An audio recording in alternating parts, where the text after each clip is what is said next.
In an interview earlier this month, the chief executive of Mantengu made some pretty hectic claims about Zunaid Moti, a South African entrepreneur who has his friends and his enemies, amongst them, well, friendly. I guess he's got Paul O'Sullivan enemies. Well, in business, you seem to pick those up no matter how successful or unsuccessful you are. Cody from Paul has sold multiple vehicles to We Buy Cars. Suspicious? I think so. Is that a crime? No. Where are you getting the cars? I buy them and I sell them at the spot like a normal person. Okay. No, man, I'm just an accounting student. I know a good deal when I see one. That's Excel meant. What's more stressful, tax season or selling a car at We Buy Cars? Tax season, obviously. We Buy Cars, the easiest way to sell your car by far. Zunaid Moti is with us today, and nice to see you, Zunaid. You requested a right of reply. On the 13th of October, Mantengu's Mike Miller called forensic investigator Paul O'Sullivan a sellout, and he also alleged that he's part of what he termed your criminal enterprise. Now, those are hectic allegations, and maybe let's just start off with your relationship with Paul. Perhaps you could articulate that for us. Sure. Alec, first, thank you very much for having me. I appreciate the right to reply. My relationship is quite simple with Paul. He's an individual to himself. Nobody makes Paul's mind up. We give him a lot of work. He does good forensic work for us. We're happy with the type of work he does. But what he does as a business, as Paul O'Sullivan and Associates or whatever he's called now, we can't be responsible for it. If he's suing people and investigating people, etc., it's got really nothing to do with us. And I think it's just an opportunity for the media to drive the narrative that we have business transactions together.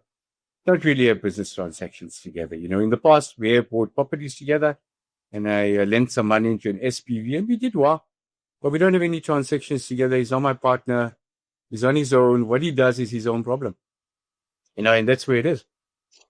I would like to... Yeah, sorry, please go ahead. Yeah, just one other point, and then obviously I'm very happy for you to give a statement or whatever you want to do. But Miller did claim that Paul O'Sullivan took money from you and took shares in an organization, and he did this to withdraw sworn affidavits. Apart from the fact that he called you a criminal enterprise, I mean, this is a very hectic allegation as well. So what's your side of that? We're going to get to that right now. As I said to you, I invested some money with Paul in the form of a loan account in an SPV. It bought some properties, about 10 properties, and it was sold and some profits were made. And that's where it pretty much ended. And so far as the comment of his concerned, that is very, very large. I was a bit taken back by someone I thought you would be a bit intelligent to not make a stupid comment like that. But it put me in a position where I needed to understand what is he about, what is his business about, because I didn't know anything about this guy until he came onto the scene with a partner of mine, Danny. And I was trying to facilitate a settlement of some sort or the other of an impasse they had. And all of a sudden, bang, shoot, I'm in the middle of this arguments and so on. Never knew him. I just want to upfront tell you, I've never owned a Mantengu share. I don't really intend to own one. I've never traded in it directly or indirectly. And he's come onto the show without a shred of evidence that suggests that I owned a share or own a share in Mantengu in the first place. And there's a good reason for all of what he's doing. And I'm going to take you to it if you have the patience. But it's quite explosive. And through the course of the interview, you'll see who the criminal syndicate actually is.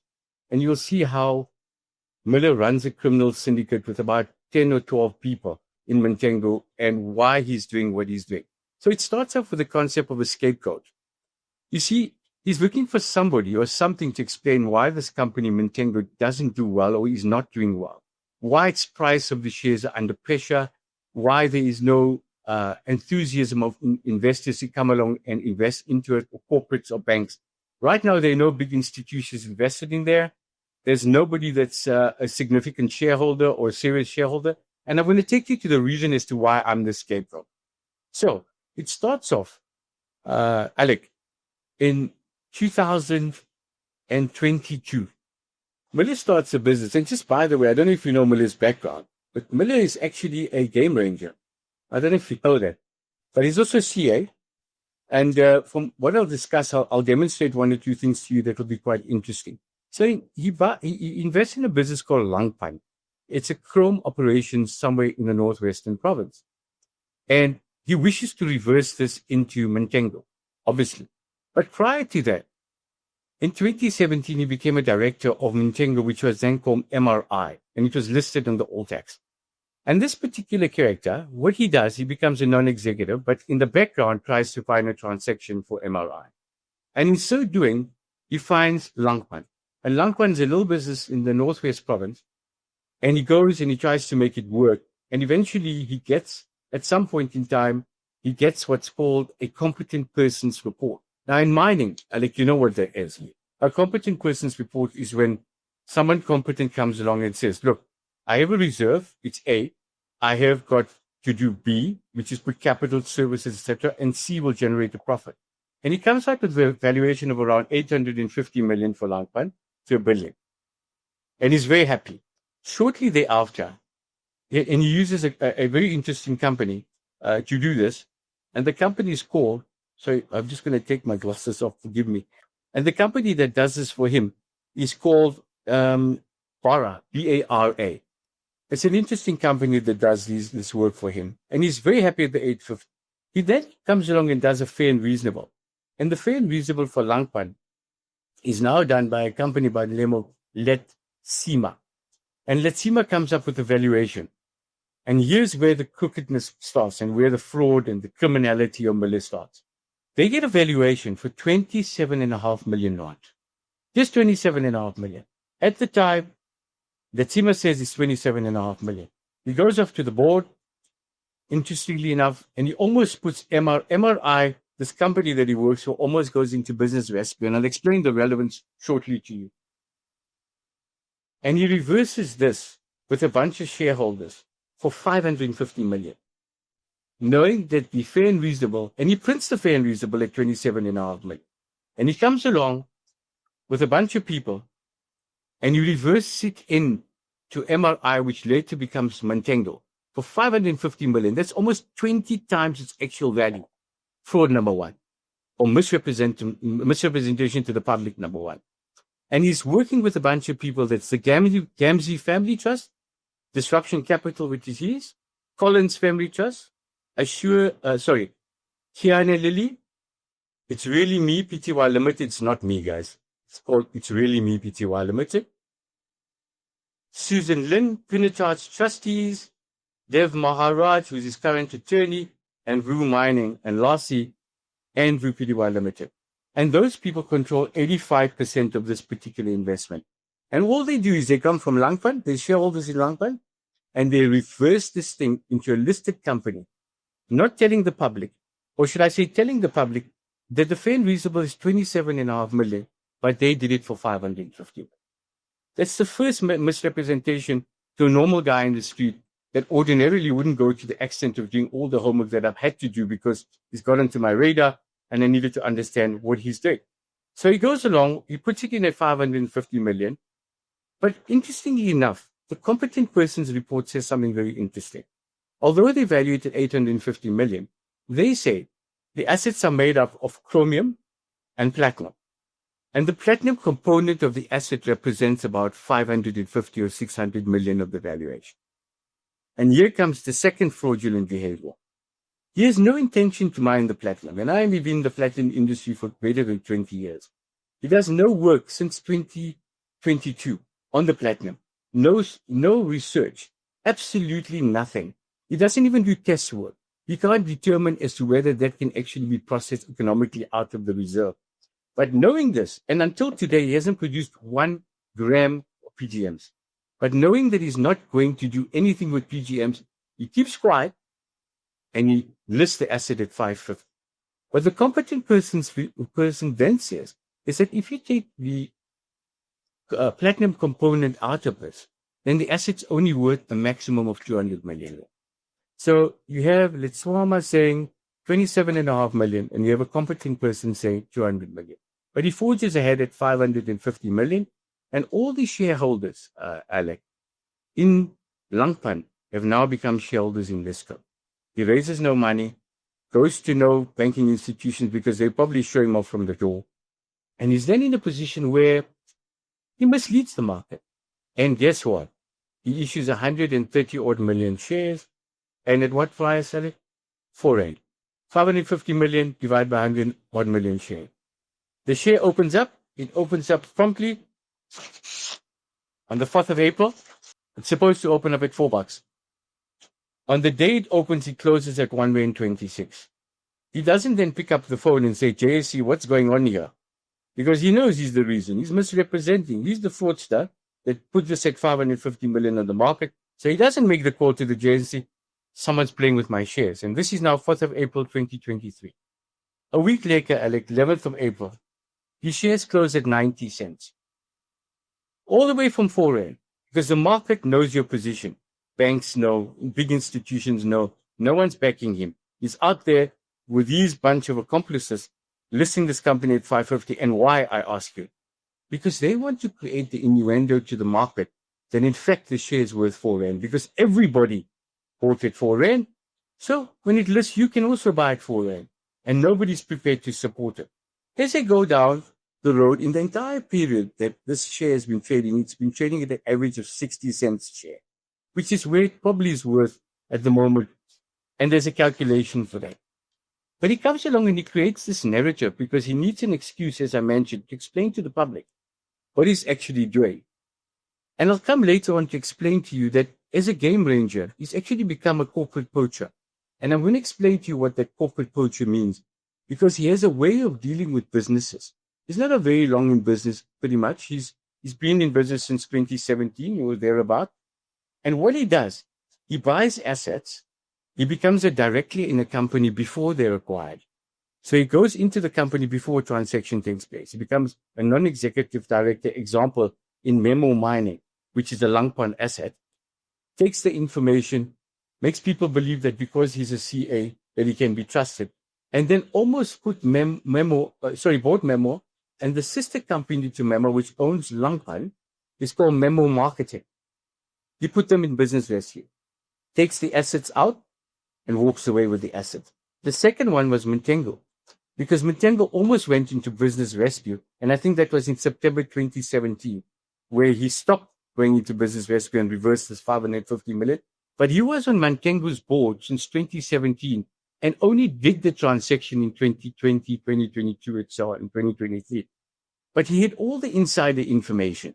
So all times, this man understands how to be an insider, understands how to manipulate information, and lies to the public, and in my opinion, created a great fraud for 550 million on an asset which was worth on his own version from Let's Swam for 27.5 million.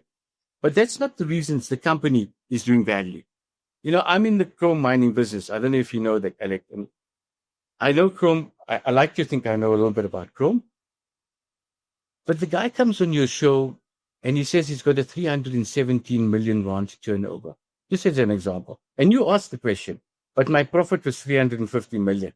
I'm just an Indian guy that understands basic mathematics, you know, but I know if your turnover is 317 million and you're showing a 350 million profit, like, I don't know, maybe there's some Chinese accounting or whatever it is, but it didn't look right to me. And that's the first thing I looked at and thought to myself, no, I need to check this out more carefully. And the truth of the matter is, his operating profit, and he lied on your show, was only 4 million rand. And operating profit before interest and before taxation was 4 million rand. Sorry about that. Interestingly enough, his legal fees was 4 million rand for the year.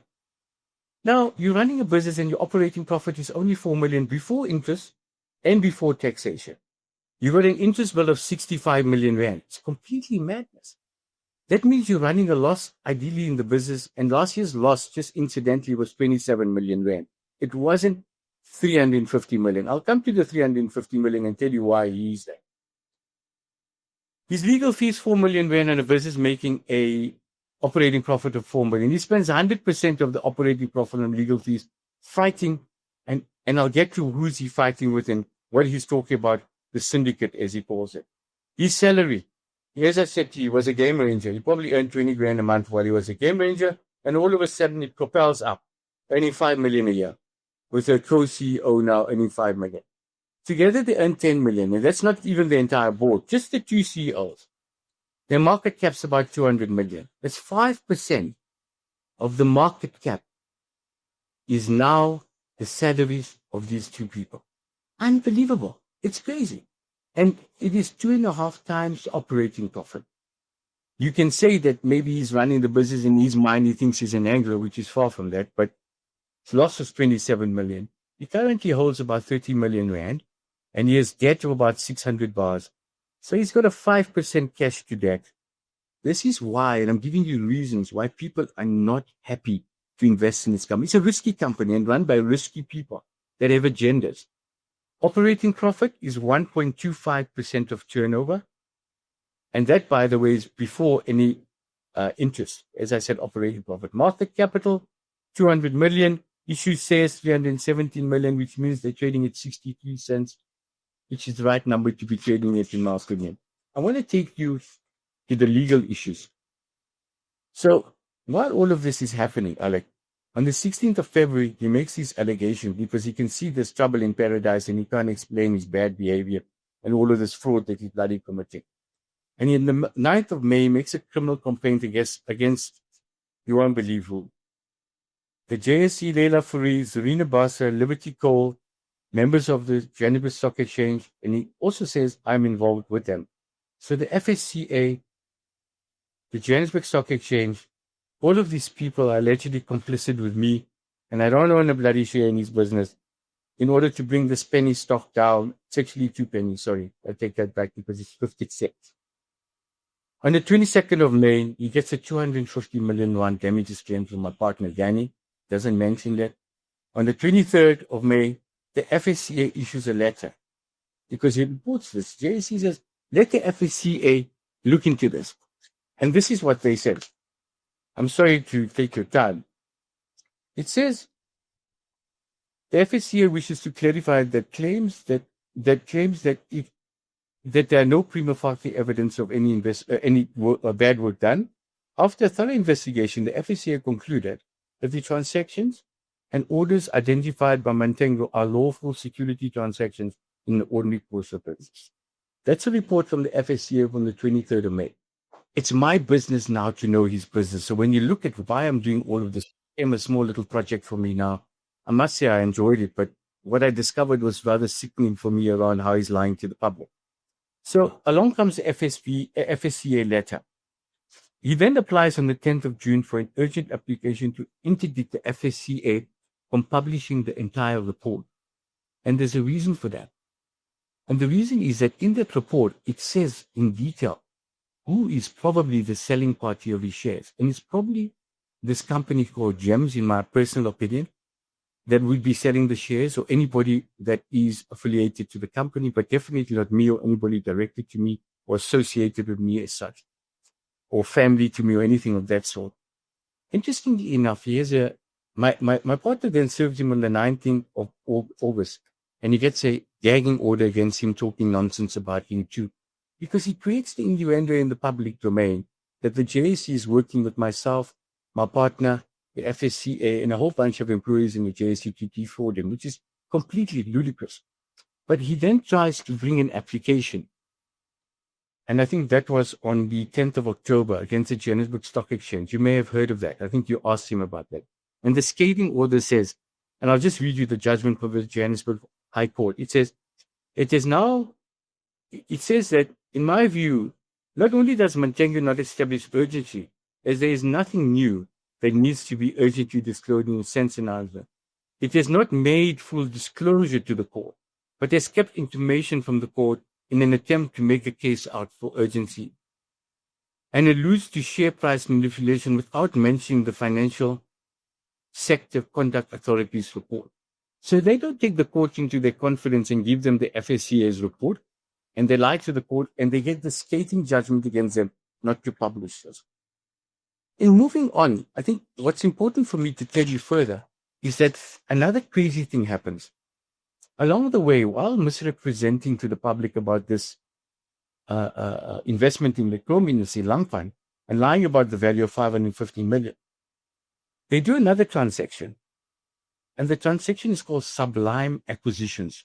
Now, this is something even me, as a regular Indian guy, and I'm sorry to say that twice, I found more ridiculous, man. He says it is a transaction that's based on and I think the word, I can't remember the word now. What was that word that he used?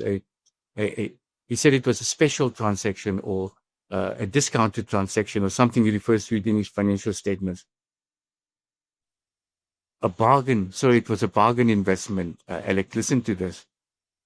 I think he thought he was at the Oriental Plaza. A bunch of Texans give this guy a 350 million rand business that's allegedly going to make 250 million a year. And there's 10 million cash in it. For how much? Alec, how much? 0 rand. I see you smiling. I mean, that's a total story. Now that's a bargain. Look, I need to know who these Texans are because me and you need to move out there very quickly into America and find these people. But the reality is he sells to the public that there's this company in the silicon carbide business, proper company, owns 2% of the world's silicon carbide. It's a story. This guy is a storyteller. And he says that it's a bargain, like at the Oriental Plaza, bargain only for today. It's worth 350 million, but you can have it for 0 because you're the right guy. And he writes it like that. He says, we were identified as the right people. I don't know what criteria they use for that identification, but I wish I was part of it. That business is worth 350 million. And the profit he's referring to is a book entry. So he gets an asset for free. And then he knows it's not a trading, it's non-reoccurring. And even if he got it for free, he then puts himself in a position where he says he made 350 bar profit because he now records that free, whatever discount or Oriental Plaza nonsense into there and says, I made 350 bar. So that's the explanation. I knew there was some nonsense to it, so I went into it. But interestingly enough, even if I did get something for free, whether from my father, my uncle, some Texans, there would be a donation tax someone would have to pay, 25%, no provision, probably around 70, 75 million, no provision in his financial statements, which worried me somewhat, which brought me to the next point. And the next point was all the debt. The guy is running a business and he makes it sound bigger than it is. It's nothing. All the information that I have here on my table is public information. All of it. I took it from his financial reports and I've sent it to you, by the way, and it's on your computer. Because I want to talk from a fact perspective, not come up here and say Moti is a this or a that or running a bad criminal enterprise or a good one or whatever it is. All what I'm telling you is his financial statements. It's in the SA legal system. It's in documents that they've supplied to the JSE and so on. That's public. So let's talk about his banking debt. He's got 600 million rands worth of debt. IDC, 51 bars. RWE, people I know in Germany, 68 million. Fed Group, and they rave about Fed Group because that's the only oaks that want to bank them, buddy. The deputy CEO says they do things differently. So I don't know what that means, and then he's got yellow goods for 100 bar. And that's just a few. But interestingly enough, the other reason people don't like investing, you got 600 million, you got 30 million in cash, and you do not have a way of telling me that if you can't reload these debts, what will happen? So your liquidity could become easily a problem when you can't pay. Incidentally, the interest brought 60 million a year.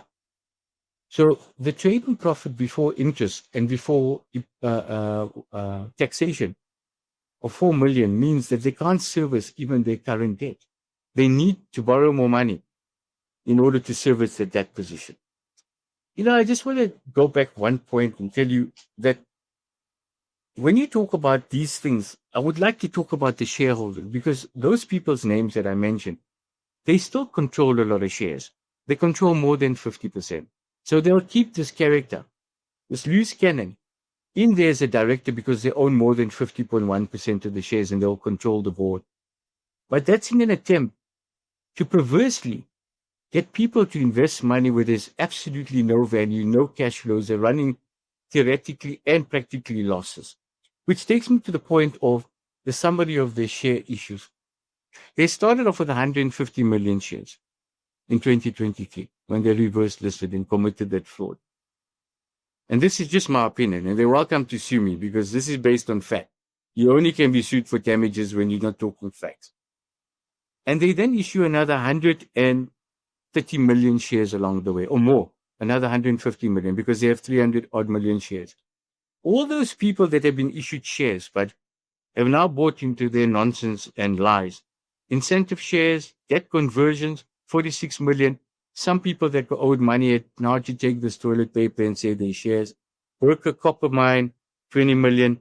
Gem facility, 48 million. And when you look at this, you start asking yourself an important question. And you start saying, who's actually wanting to manipulate this price? Because he's got a transaction called gems.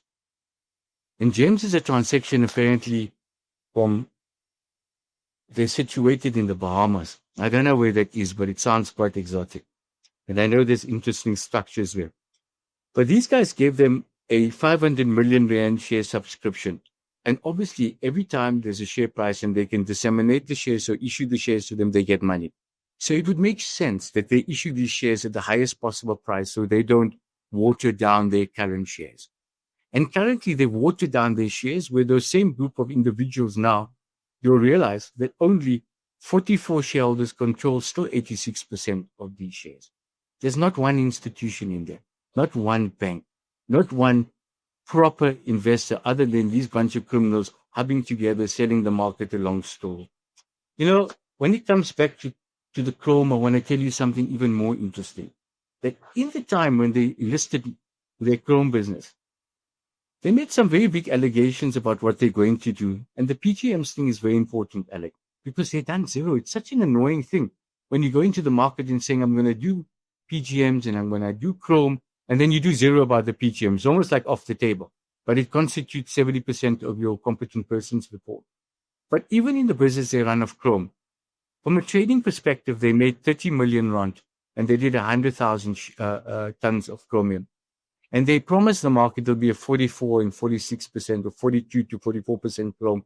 They only achieved the 36, 38%. And they said they're going to produce 200,000 tons and their capacity was 200,000 tons at 60%. But actually they produced 100,000 tons. So everything these characters lied about and promised when they reverse listed, none of it is achieved. Zero. The only thing that really has become important for them is the remuneration. And I mean, to be paying these guys such a lot of money when the company doesn't make money is quite embarrassing. In fact, I just want to tell you, they make 300 rand a ton on the business without interest and without taxation, which is absolutely nothing. If they just taken the money and put it in the bank, they could have probably given the shareholders a bit of dividend just out of interest. So that's that. I passed the shareholder issues which I wanted to address. The liabilities, as I said, 600 million rand, which is quite crazy. And then the net cash loss was 22.4 million, lies saying it was 350 million. You know, what I see is I see a CA that effectively was a game ranger. But as I said to you, he worked in Londolozi and so on, and I'm sure he was really good at looking after animals, but he seems to be very bad at looking after shareholders and money. And I think it's something he needs to think seriously about, because I see something else very important. He became a director, and there's a certain way that he operates in this particular culture, corporate culture. He becomes a director in Memo, which is a company that bought Langpan. Prior to the transaction, he becomes a director in Mantengu, prior to letting the transaction go in. He becomes a director in another company they bought called Burka. And all of these companies somehow end up at business rescue or close to business rescue. And then, incidentally, he goes and says in his report, if you remember, I'll never go near the Moti Group. You remember that? In his interview with you. And then he wants to buy a minority interest in a small little business worth $1 billion or so in the northwestern province called Kilken Platinum that the family owns. My son runs the South African operation there. There's a shareholder called Fikilitsky. You may have heard of this character. And that's a discussion point we'll have just now. And he put some money into this business and 242 million.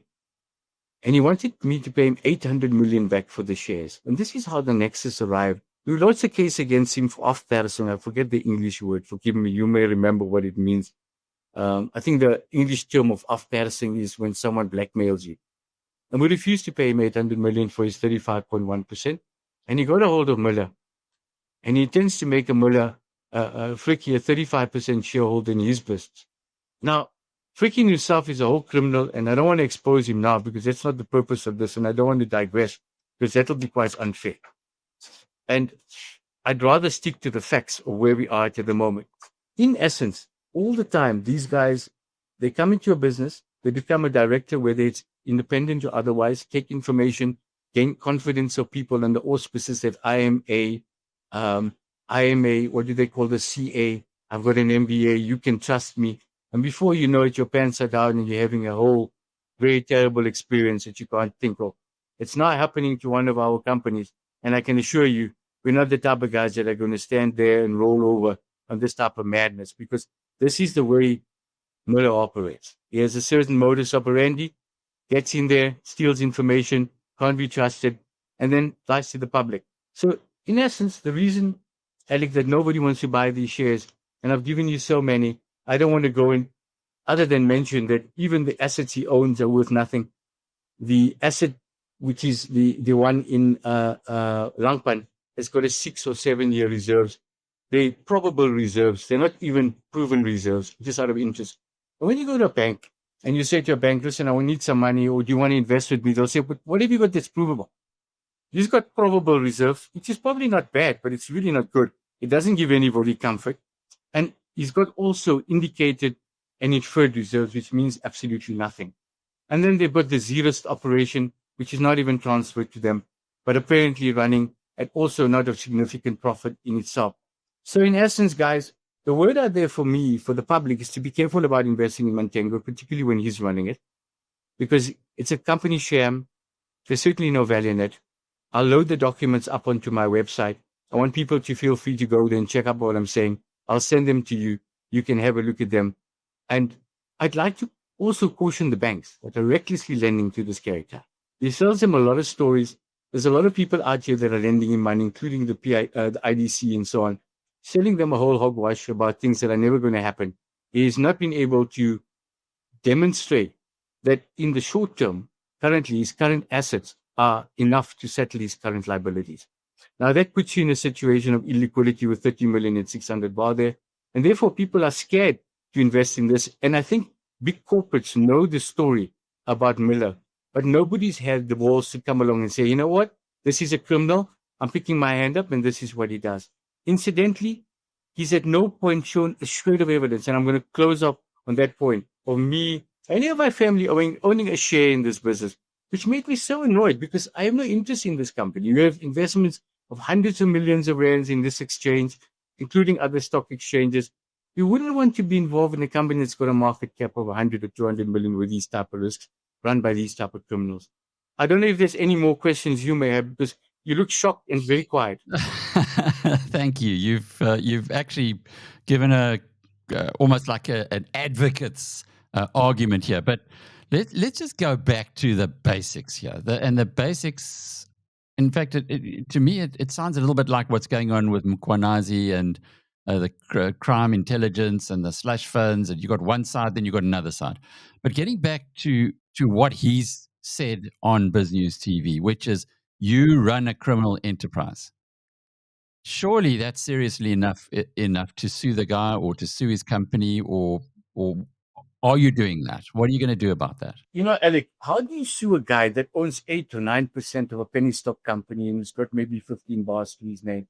What did I do with him? And you're gonna get a lot of people that say stupid things. And the reality is, when you do successful things or when you do important things in life, you then find yourself with a number of people that absolutely love you and adore you and look at what you're doing and are inspired by it. But then you get a couple of guys that just hate you for the reason of hating. He hasn't given a shred of evidence to suggest any of that. But he comes along because he wants to create a diversion. He wants to say Moti's bad and he's messing up my shares, and this is the reason I'm doing bad. I mean, what was the other motivation to do it? Working with Fricky? I don't know. I've done nothing to the guy. I've just now, unfortunately, undressed him to the public insofar as what the position is. And it's factual. All of what I said is factual. It's not him coming on board saying, you know, Moti's playing with my shares. I mean, he came on your show, given us nothing, shown nothing to anybody. FSCA has said nobody's done anything wrong. JSE has said nobody's done anything wrong. Nobody believes his story. In fact, he's irrelevant. But the reason he picks with guys like us is because he wants to be relevant. He wants to be famous. And I'm scared that he'll become infamous with this amount of information in the public domain, that that he needs to now actually go and explain specifically. Well, I suppose the question really has to be, what's his motive? Because if you've got so much to hide, why do you go public with it? Who is this? From Miller's point of view, everything that you've laid out today is you've laid out a lot of dirty washing from his company, Mantengu, etc. Now that he's going at you, surely he would anticipate that there would be some kickback. You know, as I keep on telling, he's a game manager. He's not a strategist. And that's how he gets to where he needs to be. You know, when a guy earns 20 grand a month and then starts earning 5 million, he thinks he's got. And I think he hasn't thought the process very carefully through. At this stage, I'm not interested to sue because I don't think I could recover anything. But I have reported a criminal injury case against him, which I hope will go somewhere. Maybe Mr. Makonazi can help me with that. Or someone in the police force, if they ever survive, can assist us with that. But there's nothing more I can do other than inform the public of the situation. And I'd be very interested to see. I'm waiting with bated breath for his interim reports to come out now. And I think they're kind of due shortly. So you'll be in a position to have to come and explain this nonsense and how he's lied his way since 2022 or 23 into Mantengu. And they're difficult answers because it's clear-cut misrepresentation to shareholders. I mean, 27.5 million to 550 million. It's a big jump, eh? You know, it's a 2,000% jump on value. And he still hasn't got a cash flow. Still not declaring dividends. Never intends to declare dividends. Chalking up a huge amount for debt all the time in order to pay his interest. He's taking from Peter to pay Paul, basically. And that's what it is, you know. And the charges he's laid with the Hawks against you and Paul O'Sullivan? It's not only against me, it's against the JSE, I think, as well, and against other people that he says are part of this enterprise. And I think that's once again an opportunity to give the public legs to lie to them about these issues. I understand he has laid some charges. Nothing can ever come of it. As I said, I've never been involved in him. He lays conspiracy theories around other investments I've had in a company called Rebosses. And I used to be quite a significant shareholder in South Africa's biggest black REIT. And it was at some stage an 18 billion rand business listed. And unfortunately, it went into business rescue. I tried to save it as best I could. We thought of many different ideas. And him and Fikkie Litsky went along down there to try and create the impression that I had done something wrong. And that's in order so that he can push me into making a settlement with him.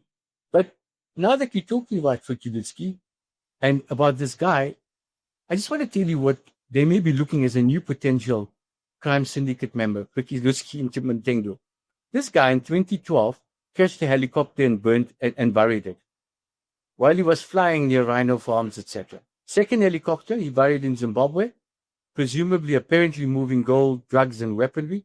Advocate Cilliers incident in the 23rd of May 2014, where I'm given to understand that somehow Cilliers was injected because an advocate on his way to court, you may have heard of that story.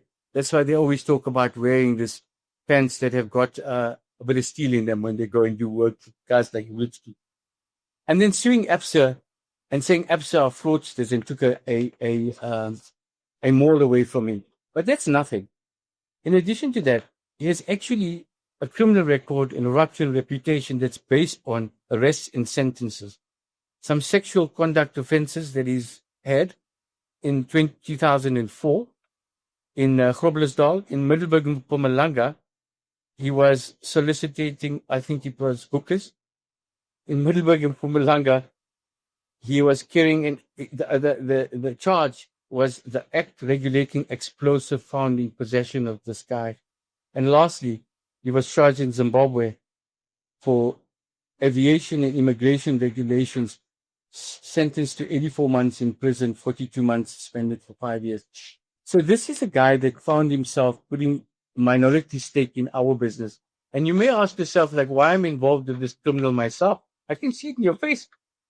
I know Fikkie for a long time, you know, and I know him to be quite a scoundrel. But when I came back from Germany, I really sat with him and I thought, for a moment, the guy has actually come back and he's actually changed a lot. And at that stage, that business needed some money, fairly so. And we allowed him to invest 242 million. And then he started to become quite interesting, this character. He started to taping everybody's conversations, including his family, and doing all sorts of mad things. And we would make a complete idiot of him. And we would allow him to take our conversations and then talk nonsense. For example, I borrowed him once a vehicle of mine, and he went home and he was taping me, and it had this thing called lane assist. I don't know if you know what that is. And he came back, lane assist is this thing in a Mercedes-Benz or BMW. If you go close to it, you remember, then it pulls you. He said I was trying to kill him because the car was going to the left all the time. And he taped me that the lane assist was done this way so that I could have him killed. He's a complete nutter, He locks himself in the room at night because he has visions from God and all sorts of nonsense. But the bottom line is that could be one of the shareholders of Mantengu going forward, because Miller is actually his alter ego. He's Fricky's alter ego because he doesn't have the money to buy those shares. He's lying to the public that he has the ability to buy even a 35% little stake in a business of ours that's in the platinum business. All that he's actually doing is irritating everybody. And if I had to throw a rock at every single person or every single process along the way to success, I'd be waiting a very long time to get to where I need to. But I think it was important, and the only reason I wanted an opportunity to explain myself was because I can see this level of madness that's going on. And it would be a bloody shame if an investor, a mama, papa, a little investor out there wanting to make a bit of money and sold a lot of hogwash and then finding themselves losing their money. Be cautious. I also would like to just reiterate, the banks, they need to be ultra cautious about this, because this, in my opinion, smacks of Markus Jooste. Markus Jooste was a CA, remember? The circus is CA. They use this divine knowledge of having financial knowledge and the ability to write MBAs and all of this to dupe people into believing the rubbish and nonsense. And look at where Markus Jooste ended up, buddy. Billions and billions and billions of rands wasted and stolen. Let's not find ourselves supporting a lunatic that's going to do the same thing. I don't know if there's anything else. I know we had an hour, but geez, I'm tired of talking. Yeah, I guess just one last thing.